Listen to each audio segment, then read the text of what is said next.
So let me introduce myself. Ramesh Prabagaran. I run product management for Cisco SD-WAN. I come in through the Viptel acquisition, which is where I met you guys last. I was running product management there. And we have an all-star crew today, from Rohan to David to Hamza to Kureli to like a whole bunch of folks that will be talking about SD-WAN and all the innovations there. Let me help just set up the problem and kind of where we are. And then I'll turn it off to Rohan to go through the rest of the details. So back in 2016, and I'm not going to go too far back, just go back to 2016, it was really early stages, I would say, right? The technology was there. Early customers had deployed it. That's the phase that I would call as the SD-WAN uprising, right? Like the first 100 customers who like really dived deep into the pool were able to see the value of that, and they were able to deploy as well. The genesis of SD-WAN, as we all know, was really around how do I take expensive MPLS circuits, add to broadband, and build a fabric out of that, and get the cost efficiencies and the cost arbitrage that came with it. Along with that, we saw a whole bunch of deployments around segmentation. How do I do mergers and acquisitions? How do I segment my network for line of business, for compliance, and so on and so forth? So those were kind of the early adopters of the technology, really focused on this, along with kind of how do I bring business partners into the mix and give them access to the infrastructure. So this was 2 years ago.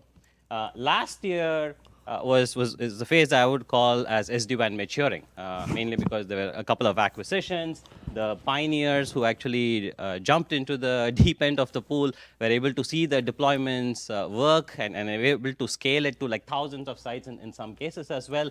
And the focus at that time was, okay, now I got the cost arbitrage and the efficiencies there.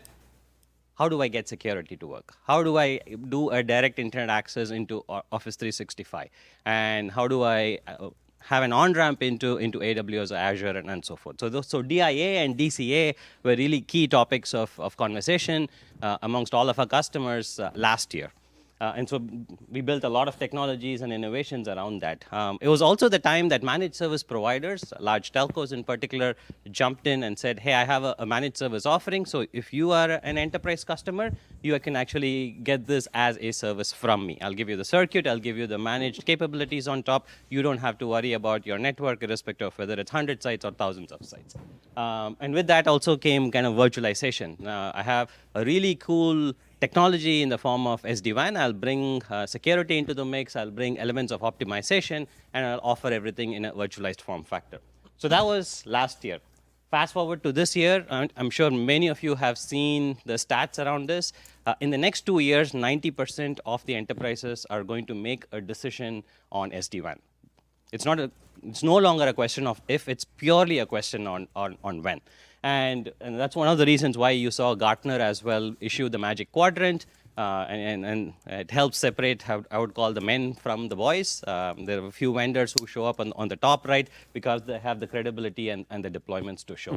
This year, every single WAN conversation that we are having inside of Cisco, and as Cisco, you should expect us to be like in the table, at least on many of these WAN conversations. Every single one of those WAN conversation is an SD-WAN conversation, right? Across every vertical, be it public sector or utilities, retail, manufacturing, financials, and so forth. So every single one of them is a WAN conversation.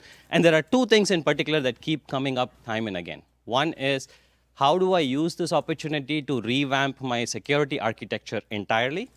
And how do I build efficient on-ramps into the cloud? So all the innovations that we will talk about today and show you in action are going to be revolving around what are we doing with respect to cloud, what are we doing with respect to security, while at the same time making sure that you get a really good view into how are we migrating customers from their traditional network architecture to the architecture of today. So those are the kind of the main topics that we have. I'm going to turn this over to Rohan, who will talk about the problem and what we are doing about it as well. Rohan?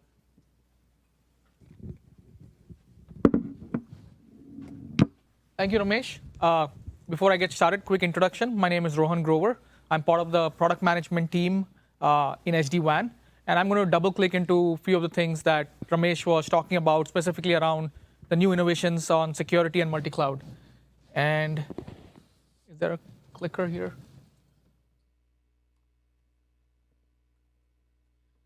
So this picture should be fairly familiar to you guys. We are in a world.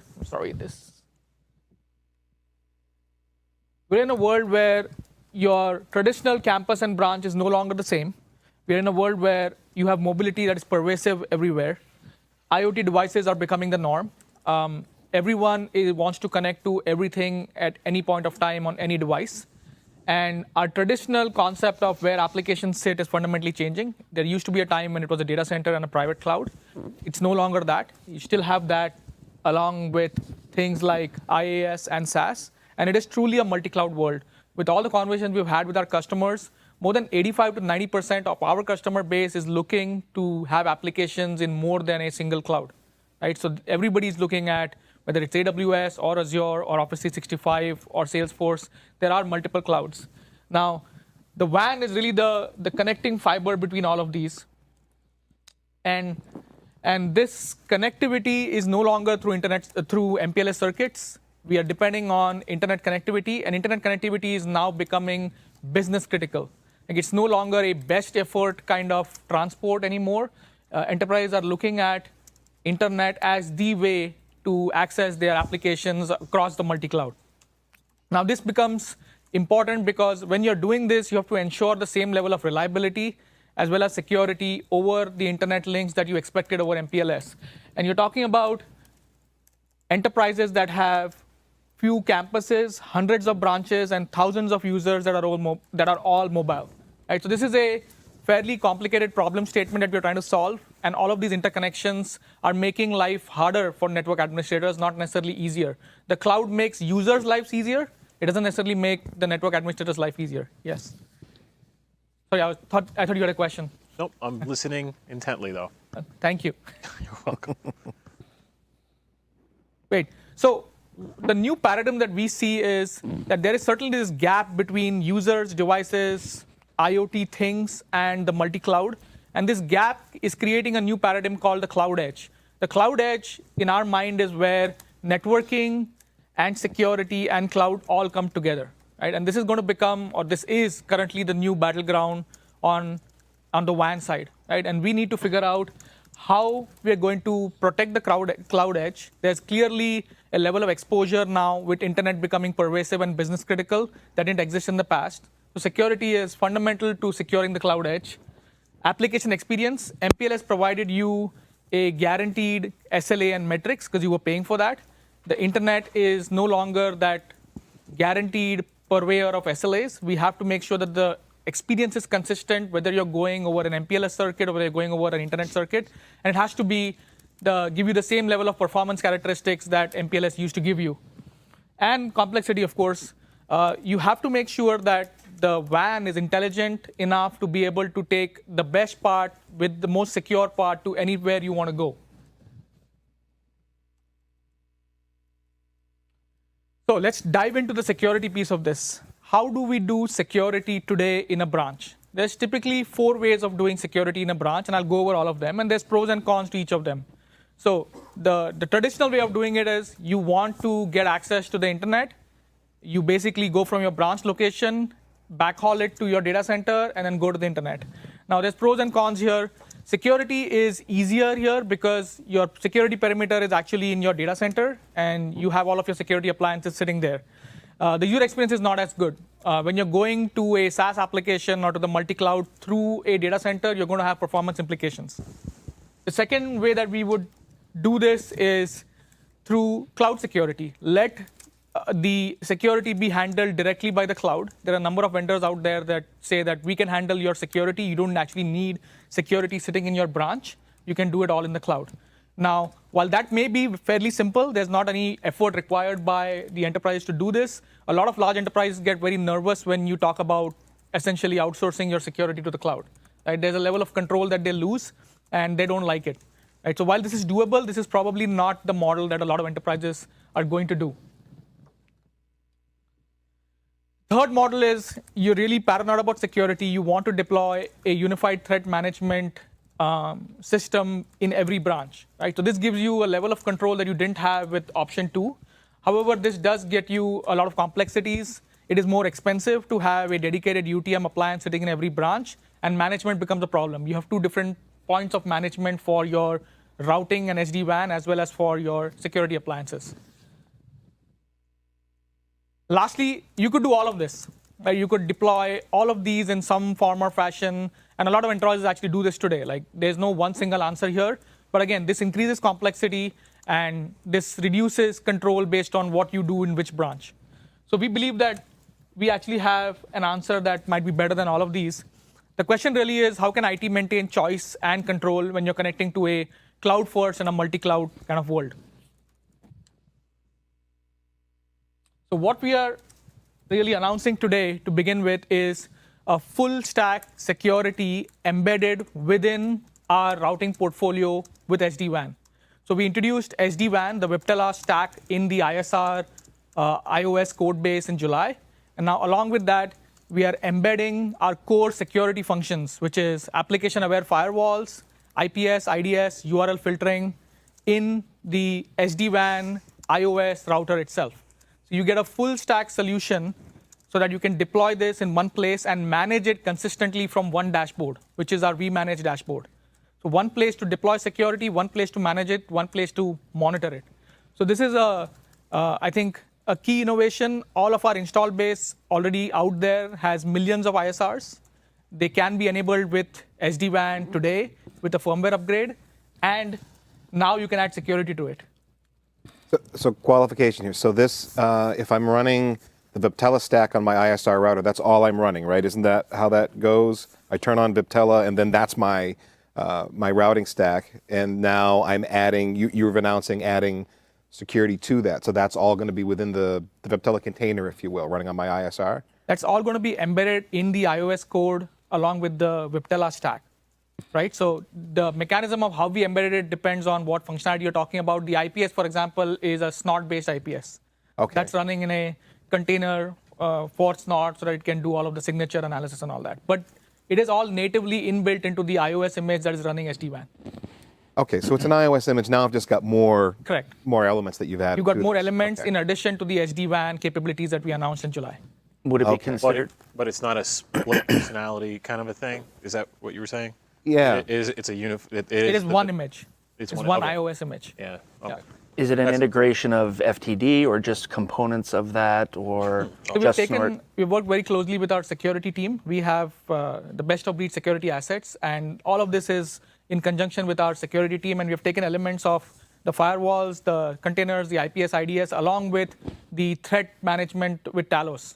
So when you integrate these security capabilities in an ISR, and whether you buy any of these in any form factor, whether it's in an ISR or an appliance, you get the Talos threat detection capabilities along with this. That's one of the key differentiators we believe for our solution, where this is by far the largest threat database in the world, and you get this. As fully functional as if I were running firepower appliances? That's Yes, obviously there's limitations on scale. Yeah. And would that some- be the major difference then in the sense of why would I?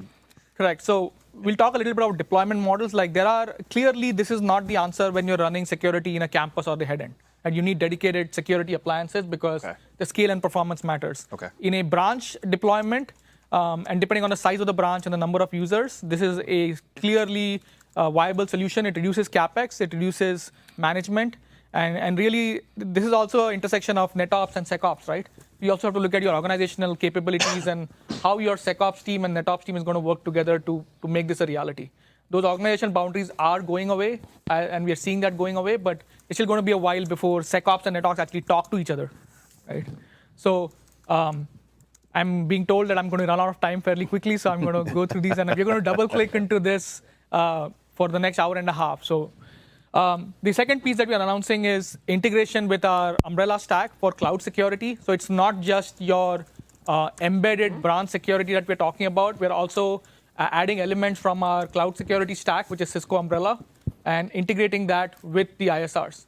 So now you get a system that is fully secure wherever your users are connected in the branch or whether they are roaming around and connected through Starbucks or some other place, right? Mobility. The last piece of this is the multi-cloud piece. Today, we already have solutions for cloud on-ramp where we can connect and accelerate performance to 14 SaaS applications using our cloud on-ramp. It's a shipping feature for the last year. What we are announcing is we partnered with Office 365 and we've added enhancements to that capability so that we can get you better performance by reaching to the closest O365 location from where your branch is. So you don't have the performance penalty of essentially going across the world or going across the country to go to O365 location.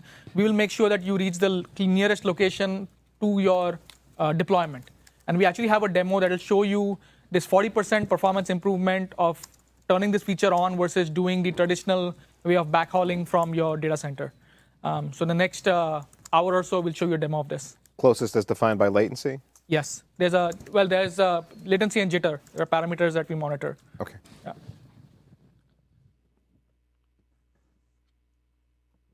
So you're going to see a fairly double click on this. I'm going to go over this slide very quickly. When we talk about embedded branch security, what we're talking about is enterprise firewalls. We recognize 1,400 applications.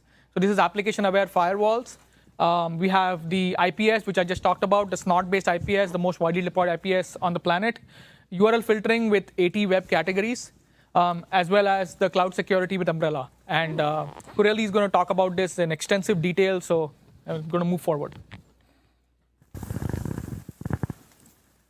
From a Cisco standpoint, we believe that we are going to give you the right security in the right place. And there's a lot of different places where you want to deploy security, starting from your data center, private cloud, SaaS, IaaS.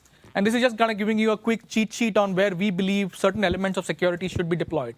Now, whether you're talking about multi-factor authentication, which is our Duo acquisition, and we are not talking about integration with Duo today, but Duo is clearly something that you would use in mobile users and devices and things. And that is something that needs to be done alongside the branch security and the cloud security that I'm talking about to get you a full-fledged stack.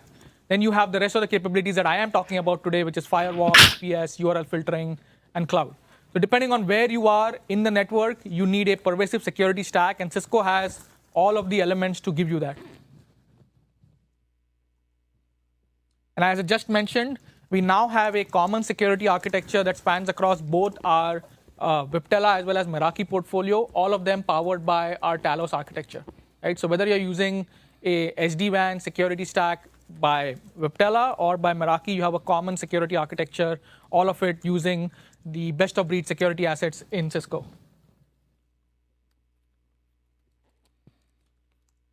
This is the demo that we are actually going to show you, regardless of how you are reaching to a SaaS application, specifically O365, we will provide you the fastest and best path to get there.